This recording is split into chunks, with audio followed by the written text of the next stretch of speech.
Welcome সবাইকে। পৃথিবীতে সবচেয়ে বেশিবার গুগলে সার্চ হওয়া ওয়ার্ডটি হচ্ছে বিটকয়েন, মিন্স ক্রিপ্টোকারেন্সি। তো আজকে আমরা এই ভিডিওতে কোনো কঠিন ভাষা ব্যবহার না করে একদম সহজ বাংলায় জানবো কি এই ক্রিপ্টোকারেন্সি বা ডিজিটাল কারেন্সি। তো লেটস স্টার্ট দ্য ভিডিও।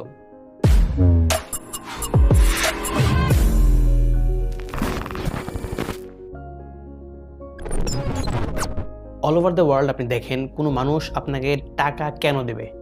কোনো মানুষ আপনাকে টাকা তখনই দেবে যখন আপনি ওই টাকার বদলে কোনো একটা কাজ করে দেবেন বা কোনো একটা ভ্যালু প্রোভাইড করবেন। যেমন আপনি দেখেন, আপনি যখন দোকানদারকে টাকা দেন, কেন দেন? কজ আপনি দোকানদারের কাছ থেকে আপনার ভ্যালুয়েবল একটা জিনিস পণ্য বা নিয়ে আসেন, সেই জন্য আপনি দোকানদারকে টাকা প্রোভাইড করেন। তো অ্যাকচুয়ালি আমরা একদিকে বলতে পারি মানি ইকুয়াল টু ভ্যালু। এবং সময়ের সাথে সাথে মানুষ টাকাকে বিভিন্ন জিনিসের সাথে রিপ্রেজেন্ট করতো। লাইক আপনি আগে দেখেন, আগের মানুষ কী করতো? মাছের পরিবর্তে চাল নিত, চালের পরিবর্তে মাছ নিত। তো আস্তে আস্তে টাকাকে মানুষ এমন এমন জিনিসের সাথে রিপ্রেজেন্ট করতে থাকে যেটা অ্যাকচুয়ালি বেশি সময় পর্যন্ত টিকবে এবং বেশি ভ্যালু প্রোভাইড করবে। যেমন গোল্ডও কিন্তু একজন সাধারণ মানুষের ক্ষেত্রে বহন করা সহজলভ্য ছিল না।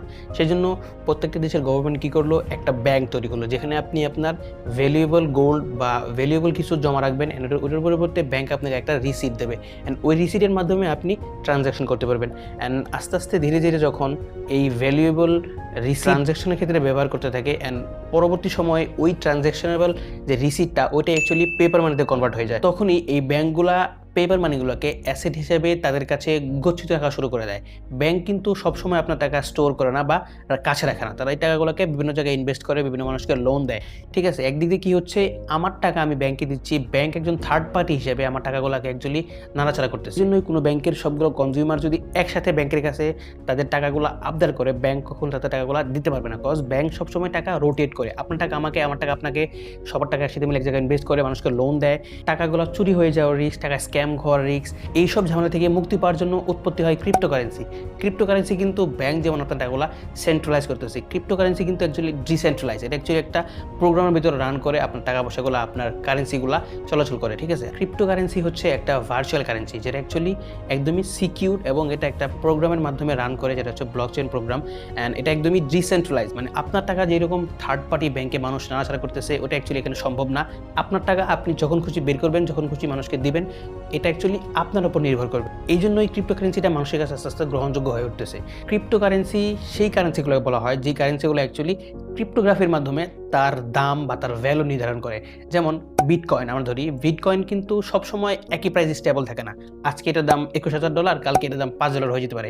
কজ এটা অ্যাকচুয়ালি একটা ক্রিপ্টোগ্রাফির মাধ্যমে বাংলাদেশের বিশ্বের পরিস্থিতির উপর নির্ভর করে এর দাম বা এর ভ্যালুটা অ্যাকচুয়ালি নির্ধারণ করা হয়। সেই জন্য বলা হচ্ছে যে ক্রিপ্টোকারেন্সি একটা ডিসেন্ট্রালাইজ অ্যান্ড হচ্ছে ক্রিপ্টো টাইপ কারেন্সি। ঠিক আছে, তো আশা করি আপনারা বুঝতে পারছেন কি ক্রিপ্টোকারেন্সি অ্যান্ড ডিজিটাল কারেন্সি দুটো কিন্তু সেম না। ক্রিপ্টোকারেন্সি হচ্ছে ক্রিপ্টোগ্রাফি ব্যবহারের মাধ্যমে যে কারেন্সিটা তার ভ্যালু বা দাম নির্ধারণ করে, সেটা হচ্ছে ক্রিপ্টোকারেন্সি। অ্যান্ড ডিজিটাল কারেন্সি কোনটা? যেটা আপনার টাকাগুলোকে অফলাইন থেকেই অনলাইনের মাধ্যমে ট্রান্সফার করে, অ্যান্ড আপনার কাছে অফলাইনে যে টাকাগুলো ছিল, অনলাইনে ওই টাকাগুলি আপনার কাছে থাকবে। আপনার কাছে 10,000 টাকা আছে, আপনি এটা বিকাশে ইন করলেন, ওখানে আপনাকে একজাস্ট 10,000 টাকায় দেখাবে। বাট ক্রিপ্টোকারেন্সিতে এরকম না।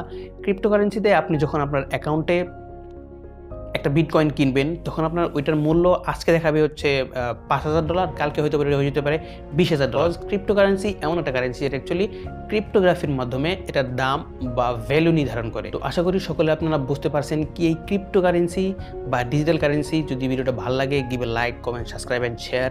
তো দেখা হচ্ছে নেক্সট কোনো ভিডিওতে। সে পর্যন্ত ভালো থাকুন, good bye, take care, tata.